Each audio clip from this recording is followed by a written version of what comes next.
ஆழ்ந்த காற்றழுத்த தாழ்வு பகுதி காரணமாக அடுத்த 4 நாட்களுக்கு தமிழகத்தில் கனமழை பெய்யும். கடலூர், நாகை, மயிலாடுதுறை மற்றும் திருவாரூர் மாவட்டங்களில் கனமழைக்கு வாய்ப்பு எனவும் தகவல்.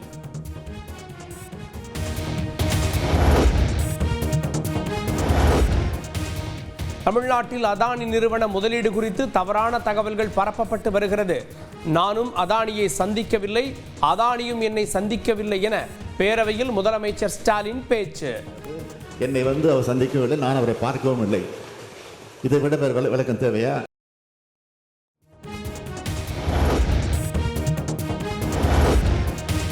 இரண்டு நாட்கள் கூடிய தமிழக சட்டப்பேரவையில் 19 மசோதாக்கள் நிறைவேற்றம். தேதி குறிப்பிடாமல் அவையை ஒத்திவைத்து சபாநாயகர் அப்பாவு உத்தரவு.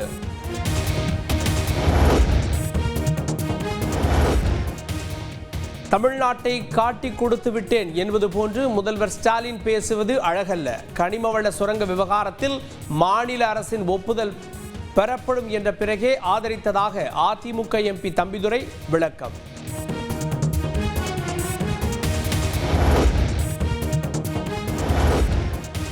நாடாளுமன்ற ஜனநாயகத்தின் நலனுக்காகவே மாநிலங்களவை தலைவருக்கு எதிராக நம்பிக்கையில்லா தீர்மானம். காங்கிரஸ் பொதுச் செயலாளர் ஜெய்ராம் ரமேஷ் விளக்கம்.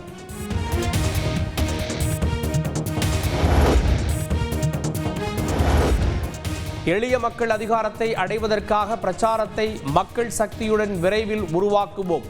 விசிகாவில் இருந்து இடைநீக்கம் செய்யப்பட்ட ஆதவ் அர்ஜுனா எக்ஸ் தளத்தில் பதிவு. ஆதவ் அர்ஜுனாவுக்கு எதிராக மீண்டும் இயக்குனர் அமீர் பதிவு. தனக்கு பதவி கிடைக்கவில்லை என்றவுடன் பிரச்சாரம் செய்ய போவதாக விமர்சனம்.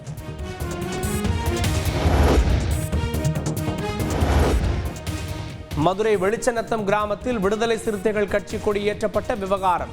வருவாய் ஆய்வாளர், BAO உட்பட 3 பேரை சஸ்பெண்ட் செய்து மாவட்ட நிர்வாகம் அதிரடி.